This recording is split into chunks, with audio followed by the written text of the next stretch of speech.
Yo tout le monde, bienvenue sur la chaîne d'A. Et ouais Max. On se retrouve sur l'épisode de Bleach hebdomadaire, l'épisode 10 de la partie 3 de cette saison 6, c'est-à-dire l'épisode 36 de la saison 17. Si vous comptez en saison, on est content de se retrouver parce que ça va être l'occasion de parler d'un gros épisode cette semaine. Ouais, gros épisode qui mérite du coup un gros abonnement de votre part. Et comme on vous le dit toujours, un petit rappel ne fait pas de mal, n'hésitez pas à aller acheter vos mangas chez notre partenaire Côté Manga. Ça fait plaisir. Tu le disais, gros épisode, puisque finalement on reprend non pas la suite du dernier épisode qui était consacré à Kyoraku, souvenez-vous-en, mais au 8 du coup, qui était le combat de Mayuri contre Pernida. Pernida, voilà. Et bah là on a la suite du combat avec des rebondissements, cher ami, dans cet épisode.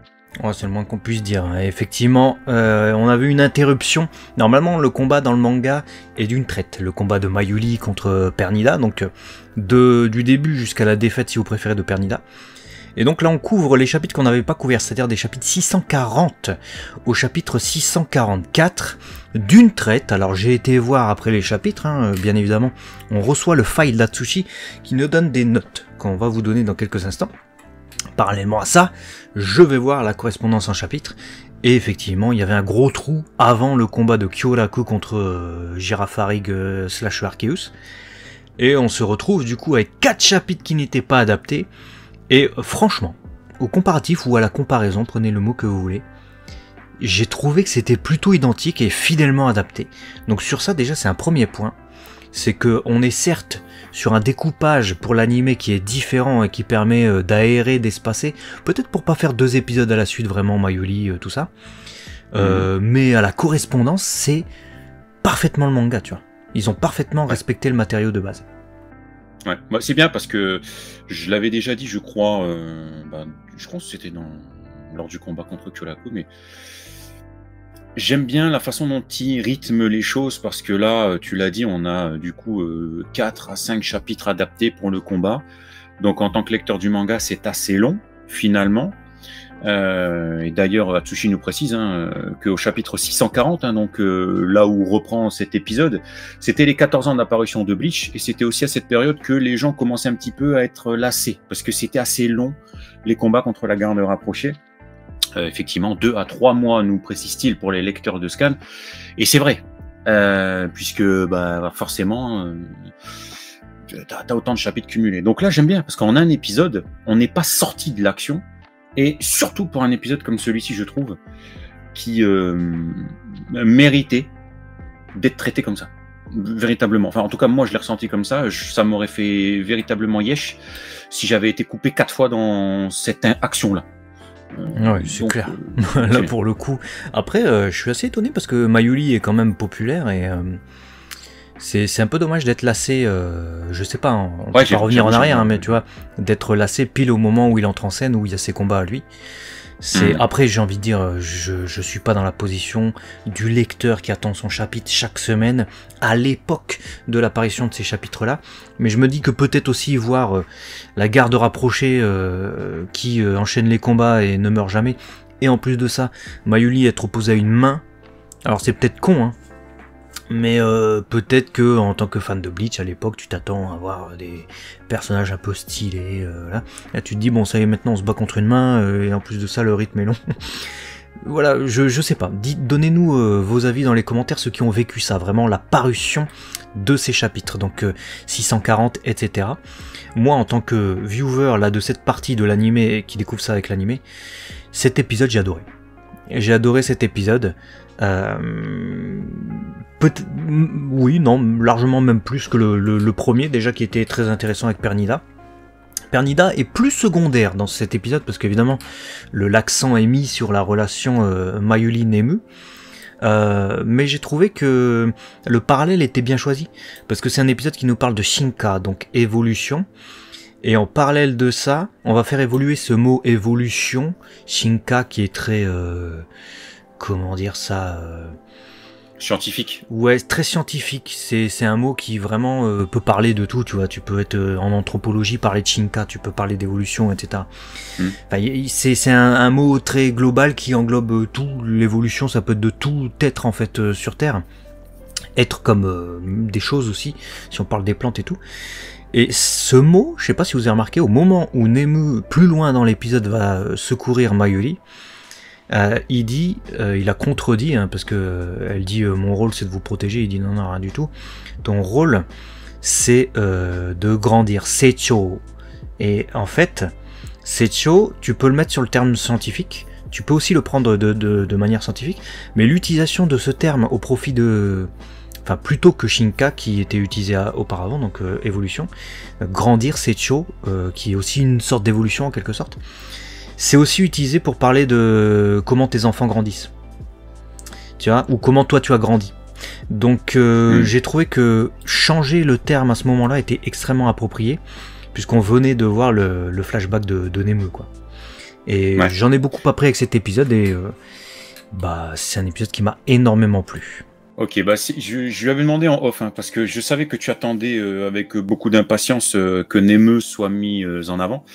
Donc c'est pour ça que je t'ai dit, ah bah tu l'as pas vu, bah tu verras. Tu verras ton avis. J'attendais de voir ton ressenti, parce que ça fait des années qu'on attend finalement qu'elle puisse être mise en avant comme elle le mérite, Nemu. Et là, elle l'est, mais au moment où elle l'est, elle se sacrifie. Ouais. Donc elle meurt vite. Tranchant.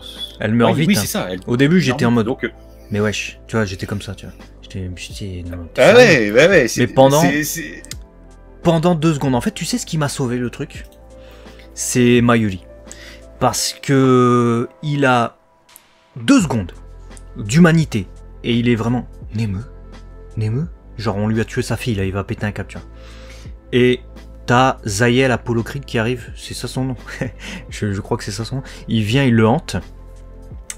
Et là il retrouve ses esprits et tu retrouves le Mayuri scientifique et tout qui va tirer profit du sacrifice de Nemu et de l'évolution qu'elle a eue. Il va récupérer son cerveau et j'ai bien aimé même si c'était une boucherie, hein, cet épisode, ça, de ce point de vue là c'est pas l'épisode le plus comment dire, voilà, j'ai même pas les mots, hein, il m'enlève les mots de la bouche. C'est un épisode aussi où il y a de l'émotion, hein. Mais retrouver Mayuri qui va, comme dans la vie, quand il t'arrive un drame, en fait, tu vas essayer de tirer le meilleur et peut-être tirer une expérience du drame que tu as vécu. Mayuri, il est comme ça, mais puissance 1 million, quoi, beaucoup plus que nous qui avons quand même, j'espère, hein, en tout cas, de l'humanité et qui allons pleurer un peu quand même. Lui, non, mais ça l'a réveillé, ça lui a remis un coup de fouet et il va redonner naissance à Nemu, ou à une nouvelle Nemu, ça va être la numéro 8, mais ça va être le cerveau de celle qui vient de perdre. Donc il m'a sauvé ça, Mayuri, parce que sans allez, c'est pas grave, vas-y, let's go, au moins j'ai appris, son sacrifice n'est pas vain, elle a transformé quelque chose. Sans ça, je me serais dit, putain, tu vois quoi. Moi, tout comme toi, j'ai adoré cet épisode, mais j'ai un tout petit mais tatillon, c'est que me suis posé justement et tu t'as mis le doigt justement sur la chose, donc ça va aller très vite pour enchaîner, tu vas comprendre où je veux en venir. La psychologie de Mayuri, on le connaît, comme tu le dis, comme quelqu'un qui n'est pas très démonstratif en termes d'humanité. C'est pas le gars qui va pleurer à toutes les chaumières en mode voilà, c'est pas le personnage. Donc il est très respecté à ce niveau-là. Maintenant, j'aurais aimé, tu vois, peut-être au moment où elle se fait exploser dans ses yeux, qui est en mode putain, il vient de me buter Nemu et il est perdu. Peut-être juste à ce moment-là, une larme qui coule, parce que jamais le gars il va commencer à pleurer de partout, c'est pas le personnage et j'aurais pas voulu ça, mais juste une larme qui coule. Et je t'expliquer pourquoi, parce qu'au moment de l'explosion, tu l'as dit, c'est boucherie, il sait pas que son cerveau est encore en vie et que il reste et qu'il pourra recréer de nouveau une Nemu numéro 8 en reprenant toute l'essence de sa création. Il vient effectivement de perdre sa fille, et pour moi, la discussion qu'il a avec, tu vois, en interne justement, où il balaye rapidement et qui reprend l'assaut sur lui-même, et que grâce à son génie, il limite, tu vois, il fait toutes les phases d'un deuil que nous on mettrait des mois à faire. Lui, il le fait en 5 minutes, puisqu'il est, comme tu l'as dit, aux antipodes de tout ça. Il est 1 million de fois plus détaché, tout ça.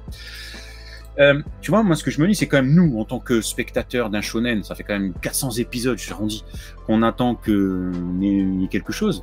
Et c'était peut-être l'occasion de montrer que même un aussi grand génie que Mayuri, qui a ce détachement scientifique, ne pouvait pas devancer le fait de vivre aux côtés de quelqu'un que tu considères comme ta fille pendant 10, 15, 20 ans.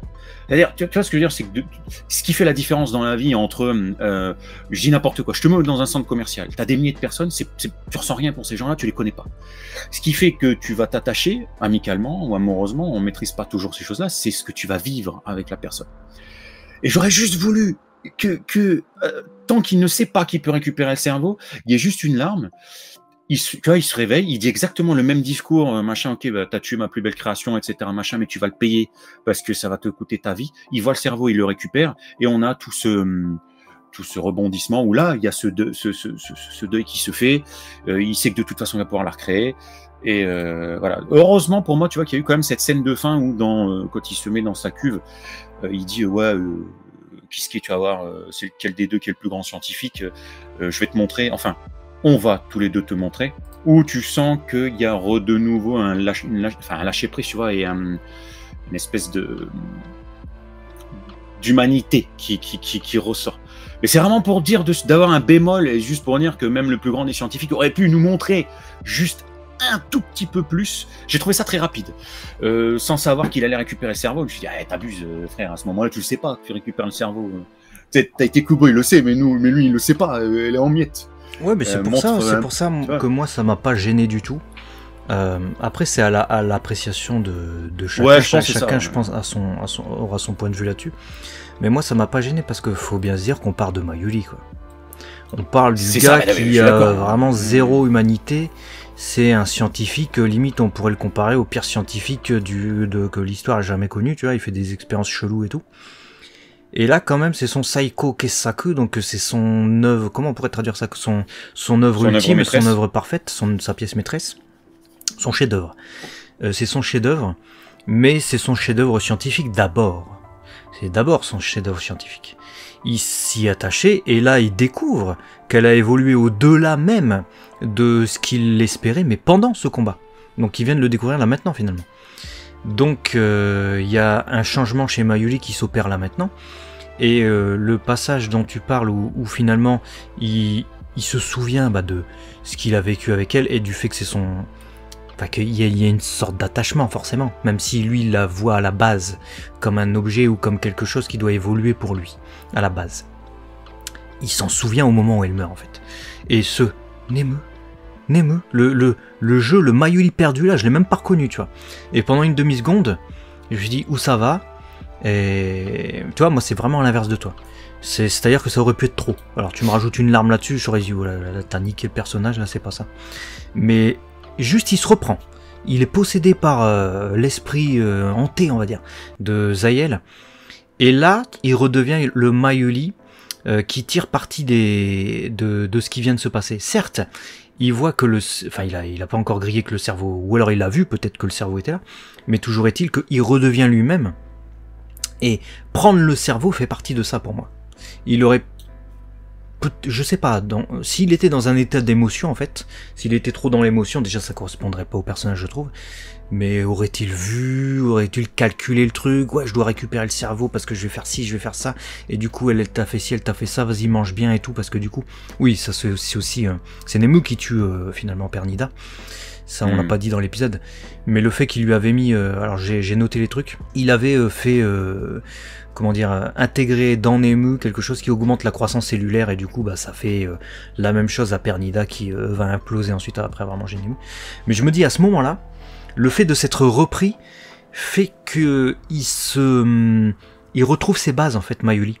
Et comme il retrouve ses bases, ça lui permet, ça nous permet de retrouver le personnage, c'est bien, mais ça nous permet aussi de pas être trop déstabilisé par la mort de Nemu, parce qu'on se dit c'est un grand scientifique, lui aussi, même elle a réussi à le toucher, mais il va lui redonner vie d'une quelconque manière, donc moi ça va. Moi la scène me va, mais c'est vraiment tout comment ça a été agencé, comment ça a été bien orchestré, qui me sauve tout, parce que c'est vrai que j'en conviens.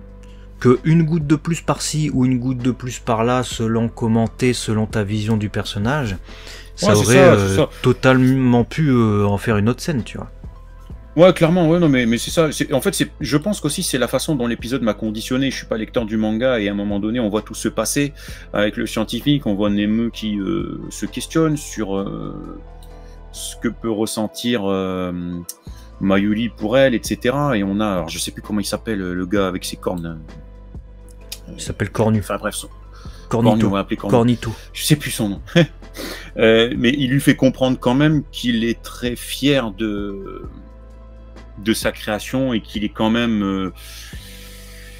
Enfin, j'avais cette sensation de comprendre que malgré la distance qu'il met aux choses, parce qu'il est scientifique avant tout, il n'est pas dénué de protection et de lien envers, tu vois, Nemu. C'est pour ça que, vu que tout ça vient avant ce choc qu'il subit, c'est pour ça que, sans dénaturer le personnage, parce que je te rejoins à 1000%, si tu commences à me le faire chialer au sol à la Naruto et tout, je t'aurais dit non, tu m'as niqué le personnage.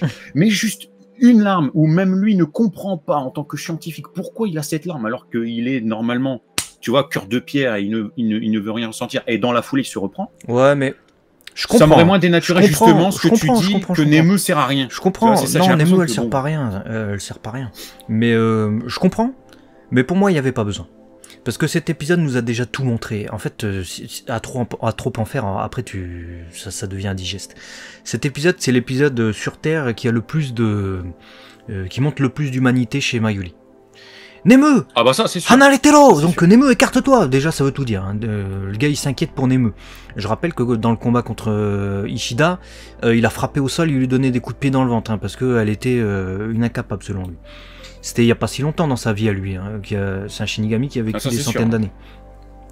Donc le voir évoluer là, le voir constater ce qu'elle fait pour lui, le voir obéir, enfin ne pas obéir justement à ses ordres et prendre des initiatives, tu vois. Déjà ça l'a fait tellement évoluer, moi ça m'a largement suffi. Par rapport à ce qu'il est, une ordure à la base. Hein. Ah ouais, ça c'est sûr que c'est pas un enfant de cœur le gars, ça on est d'accord. Hein. Si moi je devais avoir une déception, c'est pas une vraie déception parce que l'épisode est beau. Pour l'instant c'est mon épisode préféré, hein, je vous le dis, de cette partie 3, hein, largement au-dessus des autres pour moi, de mon ressenti, parce qu'il y avait des vrais sentiments et moi j'aime bien la justesse.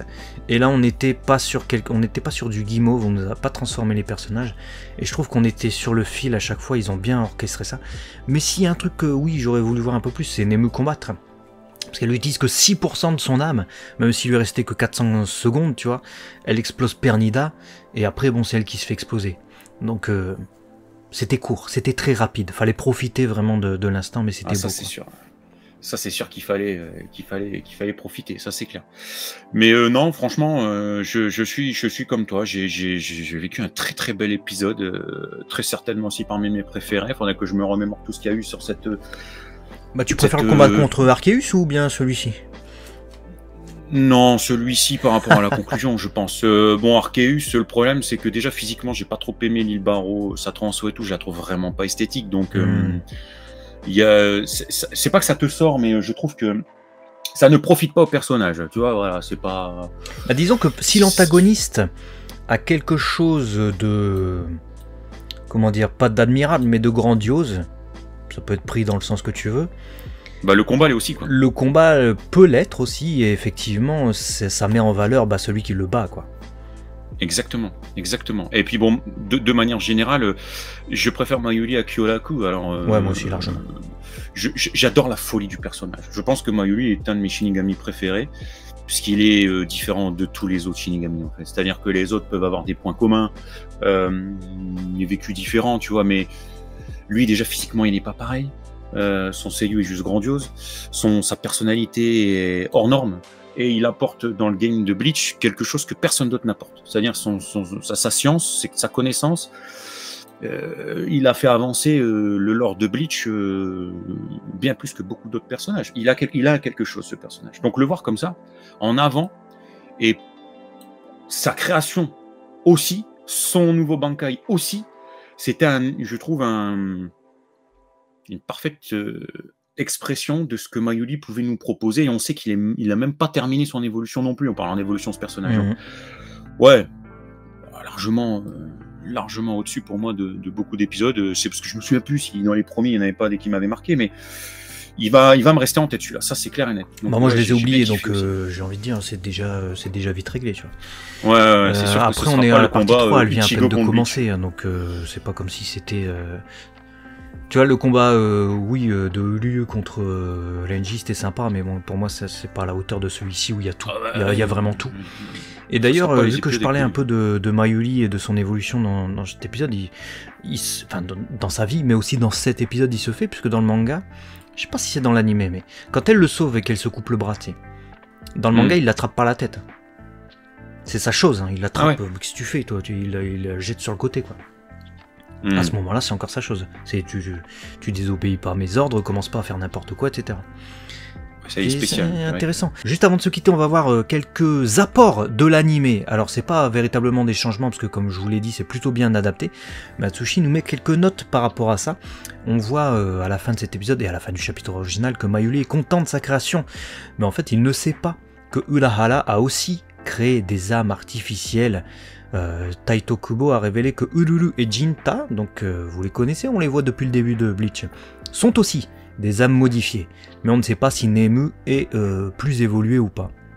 Sinon, la scène des filles Quincy qu'on voit en scène post-générique, c'est important que vous ayez vu cette scène post-générique, mettez pause si ce n'est pas le cas. C'est bon pour vous? Allez, on y va. Les deux filles Quincy zombifiées qu'on revoit à la fin, évidemment, c'est un rajout, on ne les revoit pas dans le manga, et d'ailleurs on voit même pas les deux filles, donc la blonde et puis la zombie girl, en train de se battre contre l'armée à la fin. Ça c'est un rajout de l'animé, j'ai hâte de voir où ça va parce que c'est pas du tout dans le manga. Et du coup on pourrait se poser la question des conditions de Meninas et Candice, puisque ces deux filles, rappelez-vous, normalement avaient été rappelées comme tous les autres Kunchi finalement par Yuhabara. Je me suis posé la question, bah merde, comment ça se fait qu'elles ont encore leur corps en fait? Parce que je pensais que quand il y avait un rappel, moi enfin comme ça a été fait là, hein, en l'occurrence, pas comme à l'époque où il avait rappelé la mère de Liu et tout ça, mais comme ça avait été fait là, j'ai l'impression qu'il les détruisait quoi, il les absorbait à 100% finalement. Là apparemment les corps de Meninas et Candice sont encore là, si bien que elles ont pu être zombifiées, donc à voir. En tout cas, Atsushi nous dit que il est possible, dites-nous dans les commentaires si vous avez l'info, que dans les romans Can't Fear You Own World, donc tu ne peux pas avoir peur de ton propre monde, je crois, qui se passe après du coup, on aurait les personnages qui seraient présents dedans, je ne sais pas. Et sinon, grosse différence, Ashvalt qui s'inquiète du cas de Uryu, ça j'ai pas été chercher dans le manga car Atsushi nous déconseille d'aller checker parce que sinon on se ferait spoil. Mais a priori il ne parle qu'à un seul soldat au moment de l'arrivée de Basby. D'ailleurs j'ai noté un truc, dis-moi ce que t'en penses par rapport à ça, mais Basby qui arrive et Ashval qui dit ouais que fais-tu là, il se pose pas la question de savoir pourquoi il est en vie. Ça veut dire que peut-être qui sait pourquoi Basby est encore en vie. Ouais, parce que justement, Basby lui répond t'es pas étonné de voir que je suis toujours en vie.